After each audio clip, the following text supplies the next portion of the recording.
bright and new explorers.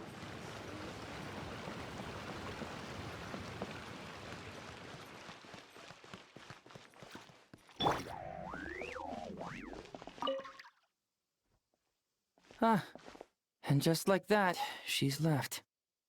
She looked like she was in pain, too. Must have had to go take her medicine. Oh, just in time, Traveler. Remember that case from before? I already cracked it.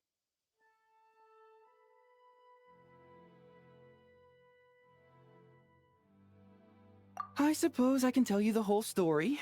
You look like you might explode from curiosity otherwise. She probably won't come after me for leaking the case details. In short, the culprit was a student who frequented secondhand bookshops. Too poor to buy books, he'd just read them on sight.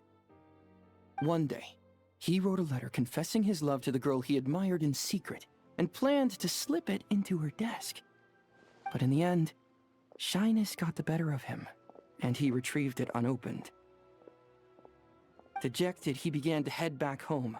And on the way, he wanted to crumple the letter into a ball and toss it, but couldn't bear to do that either, so he began mindlessly fanning himself with it.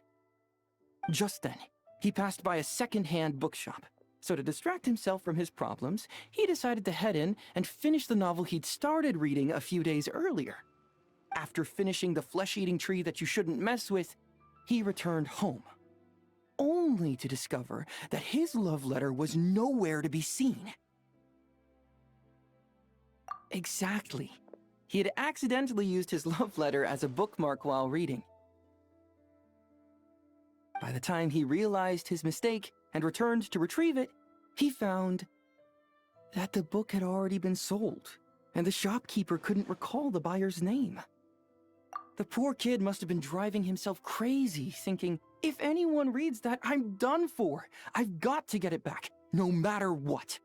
Desperate, he turned to the modus operandi he'd read about in that same crime novel to retrieve it.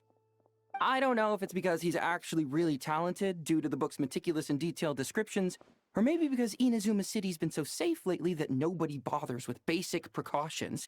But he succeeded. He used the criminal techniques in the book to conduct numerous break-ins and threw all of Hanamizaka into chaos. As the case was initially pretty minor, only the Doshin were assigned to the case at first. But as investigations stalled out, the public got more and more restless. So, Madame Kujo-Sara assigned me to take charge. Fortunately, it wasn't too complicated. And as for the process, well, I'd say things went pretty smoothly. Well, I didn't really catch him, per se. One of the Doshin from the station bought a copy of The Flesh-Eating Tree That You Shouldn't Mess With. He was going on about how, I gotta see for myself how good a book that can make a criminal willing to risk it all is. And when he opened it, the letter just fell out. After reading this baffling love letter, everything clicked. So I just picked a time when classes were about to finish, intercepting our little criminal on his way out. Of course he did.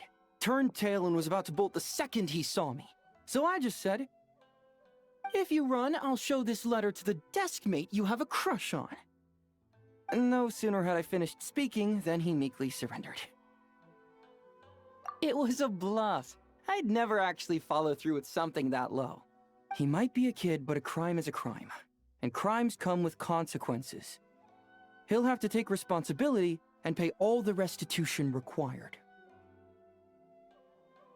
That's why I say that crime novels that romanticize crime end up desensitizing people to it. Something like this isn't really illegal, right? No harm, no foul, it's no big deal. Once ideas like that start worming into people's minds, they might unknowingly turn into fools who cross the line. Traveler, do you think like that?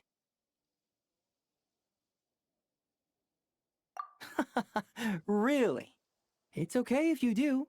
It's only a crime if you act on such thoughts, after all. Oh, would you look at the time? I should head back to the station.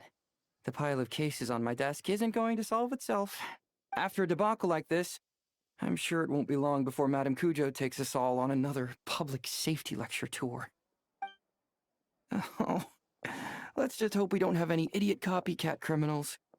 Otherwise, overtime beckons. Again.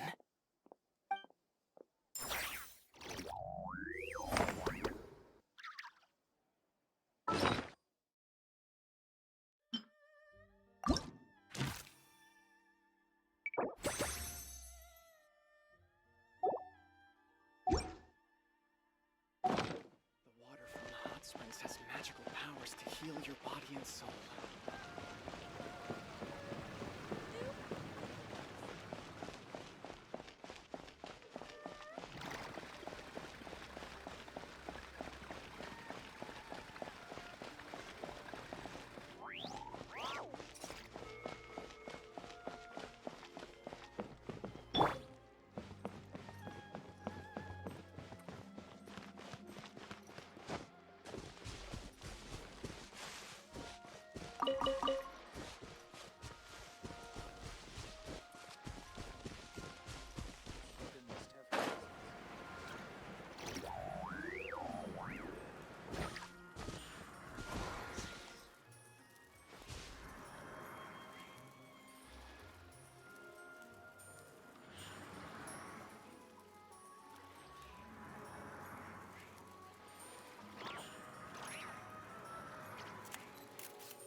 The Adeptus arts are most miraculous, but unless one first cultivates the mind before cultivating these arts, all their feats will be like the moon's reflection on water, shattering at the slightest touch.